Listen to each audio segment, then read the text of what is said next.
SH media में आपका स्वागत है। मैं मनोज शर्मा। आज का खास कार्यक्रम में जानेंगे दान का हमारे जीवन में क्या महत्व है, दान देना चाहिए या नहीं देना चाहिए, किस व्यक्ति को कौन से समय में दान देना चाहिए या नहीं देना चाहिए। इन बातों की जानकारी दे रही है ज्योतिषाचार्य सरस्वती देवकृष्ण गौड़।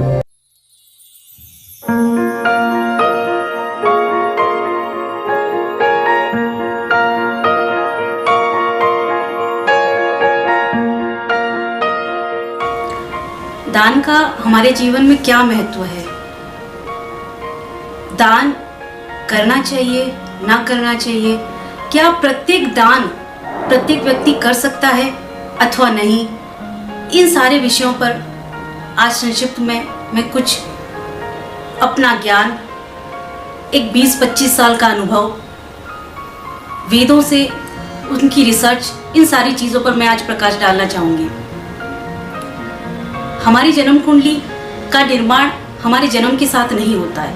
पूर्व जन्मों के उन कर्मों के आधार पर जब नया जन्म मिलता है तो उसमें जो वो एक जन्म कुंडली जो बनती है वो आभा मंडल के, इस औरा मंडल के उन चांद सितारों को देखते हुए पूर्व जन्म के कर्म के आधार पर वो बनती है। आपने कई बार देखा होगा कि एक बच्चा जन्म से अपंग है, जन्म से सूरदास बन जाता है।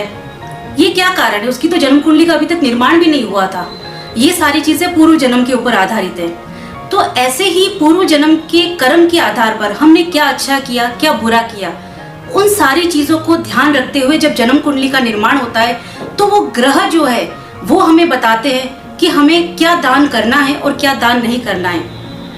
मेरा एक बहुत अच्छा एक एक्सपीरियंस रहा है जहाँ मैंने जब इस पर रिसर्च की तो कई ऐसी चीज़ें मेरे सामने आई कि प्रत्येक व्यक्ति प्रत्येक चीज़ का दान नहीं कर सकता है। एक मेरे क्लाइंट है, उन्होंने अपने जीवन में कभी शायद किसी का बुरा नहीं चाहा, कभी कुछ भी बुरा नहीं किया। गवर्नमेंट सर्विस में थे वो, 2 उनके बेटे हैं, 3 उनके बेटियां हैं, एक भरा पूरा परिवार, सुखी समृद्ध परिवार, पूरे परिवार को वो साथ लेकर चलते थे। उन्होंने जीवन भर इतना दान पुण्य किया, जो वस्तु जब जो चीज उनकी थी उन्होंने हमेशा संतों में, महात्माओं में बांटी, मंदिरों में बांटी। उन्होंने हर वो प्रत्येक कार्य जो धर्म पर आधारित है उन्होंने किया। उनका जीवन भी बहुत अच्छी तरीके से एक फ्लो में चलता रहा। लेकिन जब वो रिटायर्ड हुए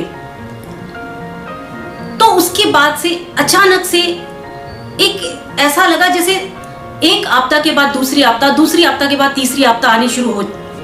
अब यहाँ पर क्या था, सूर्य जो उनकी सरकारी नौकरी का कारक था वो उनकी औरा मंडल को सबसे ज्यादा सुरक्षा प्रदान कर रहा था। तो उनके द्वारा किया गया दान वो इतना उन पर प्रभाव नहीं डाल रहा था। लेकिन उन्होंने गलती ये की, उन्होंने कई बार सोने का दान किया। सोना सूर्य का कारक है। जाने अनजाने सही उन्हें दान करने का, उन्हें इतना ज्यादा उन्होंने अपने जीवन में धर्म को अपना रखा था कि उनके लिए ये था कि जब भी अवसर आए मुझे दान करना है। तो उन्होंने एक तरफ सरकारी नौकरी होना और दूसरी तरफ सूर्य का दान करना। सरकारी नौकरी, सूर्य उनका इतना बढ़िया था कि उन्हें उस वक्त एहसास नहीं हुआ, लेकिन जैसे ही उनका रिटायरमेंट हुआ तो वो सूर्य एक्टिवेट हुआ जब उन्होंने दान किया था। और रिटायरमेंट के बाद उनके ऊपर कुछ ऐसे ब्लेम लग गए जो निराधार थे, झूठे थे, लेकिन उन पीड़ा को उन्होंने भुगता। ये उदाहरण मैंने इसलिए लिया क्योंकि अब इसके बाद मैं आपको बताना चाह रही हूं कि किन चीजों का दान हमें करना चाहिए और किन चीजों का दान हमें नहीं करना चाहिए। हमारी जन्म कुंडली के अंदर जो ग्रह पॉजिटिव बैठे हैं उनका दान कभी नहीं करना चाहिए, और जो ग्रह नेगेटिव बैठे हैं उनका दान या गिफ्ट जरूर करना चाहिए।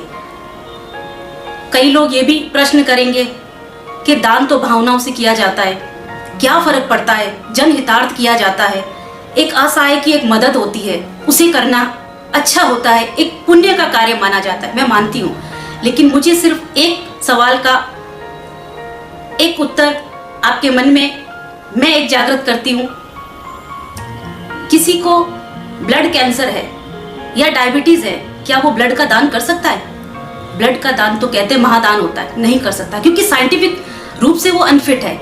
इसी तरीके से जब हमारी जन्म कुंडली का निर्माण होता है उसके अंदर बहुत सारी ऐसी चीजें हैं, ग्रह पॉजिटिव है नेगेटिव है, वो पूर्व जन्म के आधार पर पहले से ही डिसाइडेड है। तो अब यहाँ पर अगर किसी ज्ञानी से, अगर आप किसी एस्ट्रोलॉजर से, किसी से भी आप एक बार पता करवा ले कि क्या आपकी कुंडली में पॉजिटिव है क्या नेगेटिव है। अगर आपने नेगेटिव चीजों का दान किया तो वो हमेशा से वो जो ग्रह नेगेटिव है वो पॉजिटिव आपको रिजल्ट देने लग जाएंगे।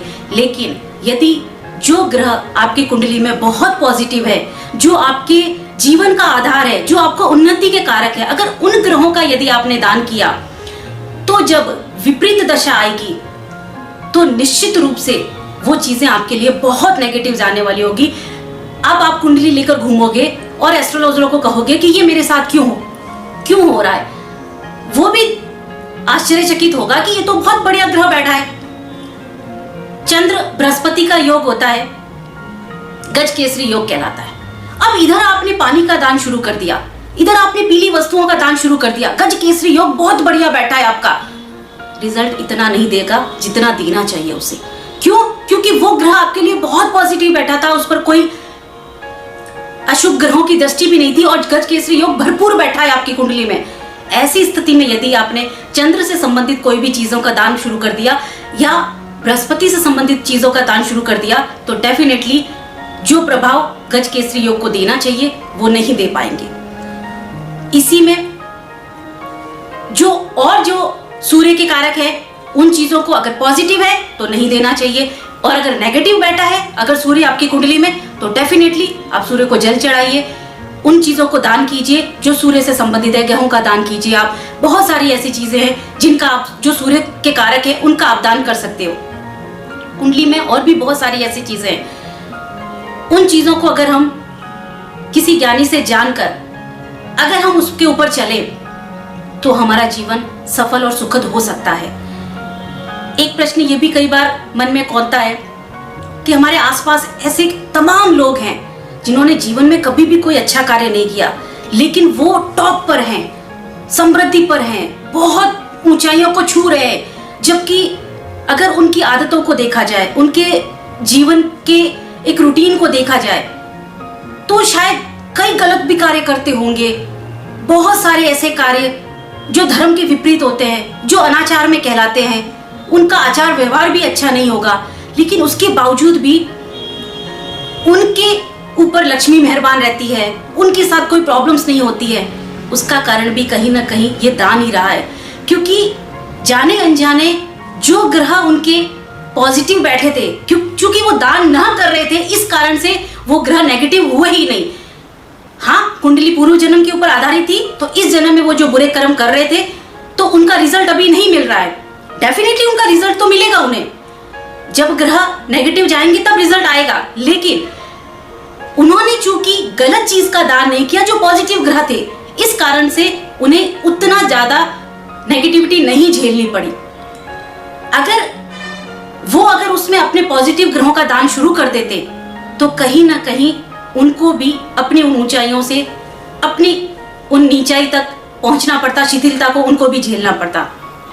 कई पुण्यात्मा ऐसी है जिन्हें संघर्ष झेलना पड़ता है, उन्होंने तो कभी कोई बुरा काम नहीं किया, लेकिन जाने अनजाने ऐसी चीजों का दान कर जाना जो उनके सकारात्मक ग्रह हैं, पॉजिटिव ग्रह है, उन चीजों का दान करना उनके लिए कहीं ना कहीं उस ग्रह की दशा में नेगेटिव जाएगा, क्योंकि आपने उस ग्रह को कमजोर कर लिया। वो तो देना चाहता है, भरपूर देने के लिए बैठा है, लेकिन आपने उन चीजों को नहीं नोटिस किया कि आपकी कुंडली में वो देने के लिए बैठे। देने वाली चीजों को आप डिक्रीज मत कीजिए। आपकी कुंडली के अंदर जो पॉजिटिव ग्रह हैं, उन रत्नों को यदि आप धारण करते हैं, उन चीजों को यदि आप ग्रहण करते हैं, मान लीजिए बृहस्पति आपकी कुंडली में बहुत पॉजिटिव है, बृहस्पतिवार के दिन यदि आप चने की दाल खाते हैं, पीले वस्त्रों को पहनते हैं, यदि किसी पंडित पुजारी जी को चरण स्पर्श करते हैं, वृद्ध व्यक्ति को यदि चरण स्पर्श करते हैं, मंदिर के अंदर यदि आप धूप लगाते हैं, धार्मिक स्थलों पर यदि आप जाते हैं, एक स्नान के रूप में पवित्र जल से नहाते हैं, तो ये सारी चीज उस बृहस्पति को ऊपर उठाएगी, जो आपकी कुंडली में बहुत अच्छे बैठे बृहस्पति को और अच्छा कर देगी। और जब बृहस्पति की दशा आएगी वो आपको संतुष्टि देगी, जितना है आपका उसमें आप भरपूर एक संपन्नता के साथ जीवन जियोगे। ये ऐसी चीजें हैं जिन्हें ध्यान रखना बहुत ज़्यादा ज़रूरी है। आज जन्म कुंडली देखते वक्त इन चीज़ों का यदि ध्यान नहीं रखा जाता है और जाने अनजाने आप पॉजिटिव ग्रहों का दान कर रहे हो और नेगेटिव ग्रहों को एज ए गिफ्ट के रूप में ले रहे हो, जितना दान देते वक्त ध्यान रखना होता है चीज़ों को, उतना ही दान लेते वक्त या गिफ्ट लेते हुए भी चीज़ों का बहुत ध्यान रखना पड़ता है। जो नेगेटिव ग्रह हैं, अगर उन चीज़ों का आप गिफ्ट भी लेते हो, चाहे घर परिवार से, चाहे ससुराल से, चाहे अपने मित्र बंधुओं से, तो भी वो नेगेटिव है, क्योंकि वो चीज़ आपके लिए ग्राह्य है ही नहीं, क्योंकि आपके जन्म कुंडली में वो चीज़ मना है कि आप उस चीज़ को ना लें। और उसके बावजूद यदि आप उस चीज़ को लेते हैं तो कहीं ना कहीं वो आपके लिए नेगेटिविटी का कारण बनेगी। जो नीचता में जो ग्रह पड़े हैं उनका तो बिल्कुल भी गिफ्ट लेना आपके लिए बहुत